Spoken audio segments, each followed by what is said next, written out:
In the midst of the Great Depression, faced with a sea of economic pressure, fear of both real and imagined enemies, and competing views of national loyalty, the International Institute of Boston redefined what it meant to be truly American. In 1935, the International Institute of Boston's newsletter, The International Beacon, informed its readers that it was eager to be even more international, and at the same time more truly American than ever before. To do this, the International Institute of Boston first shed its association with the Boston's Young Women's Christian Association, the YWCA, so it could become an organization representative of men and women of various races, nations, and creeds, governed by a board of directors that included members of the city's immigrant community.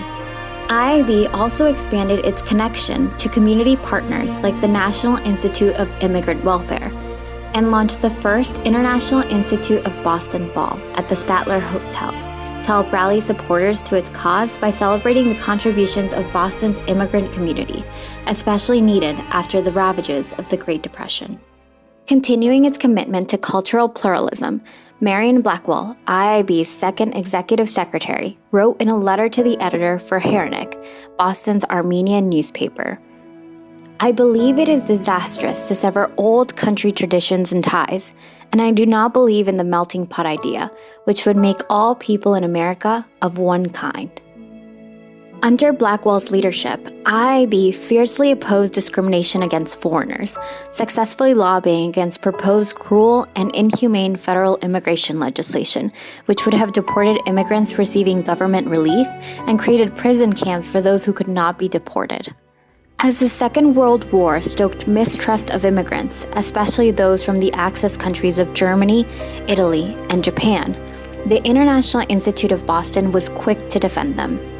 In a note from the executive's desk in its International Beacon newsletter, Marion Blackwell wrote, "Don't condemn, understand." This is the key word of International Institute philosophy. Ultimately, activists could not prevent the U.S. government from creating wartime internment camps. However, the International Institute of Boston focused its efforts on supporting the reintegration of those who had been interred. In the early 1940s, IIB helped form the Nisei Hospitality Committee to assist Japanese nationals and Japanese Americans released from the camps, aiding roughly 600 camp evacuees in finding emergency housing and other vital services in Boston. As Boston bustled with wartime mobilization efforts, building destroyer ships and training Army combat soldiers, cooks, champlains, and nurses, the International Institute of Boston found every available path to help Boston's immigrants and refugees during wartime. Building on its success in connecting people through social gatherings and arts events, IIB worked with the Soldiers and Sailors Recreation Committee formed by the city and state officials to host welcome celebrations and dances for local second-generation immigrants serving in the armed forces, and to connect them with local immigrant families of like cultures who invited them into their homes for holiday dinners. And IIB's immigration legal support services became focused on ensuring that anyone not born in the U.S. who served in its uniform abroad would be granted entry to the U.S. and full citizenship in Boston. Then, when the U.S. rejected the thousands of refugees seeking safety in the U.S. fleeing from the horrors perpetrated by the Nazis, IINE was there to welcome them, partnering with a local mutual aid association sponsoring small numbers of Jewish refugees to resettle in Boston. When the U.S. formed an alliance with China, the International Institute lobbied hard to repeal the National Chinese Exclusion Act, which had slammed the door on Chinese immigrants for decades. Once the act was successfully repealed in 1942, IIB hired its first Chinese nationality secretary, a Chinese immigrant who would lead IIB's efforts to serve the city's Chinese community, including reunifying families who had been separated by the quota system that had replaced the Exclusion Act.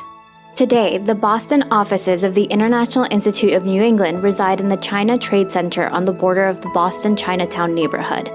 Within these offices, the International Institute continues to employ a diverse staff representative of the people IINE serves, and to work with both local and national partners to find every available path to welcome newcomers who need our support and who renew Boston's communities.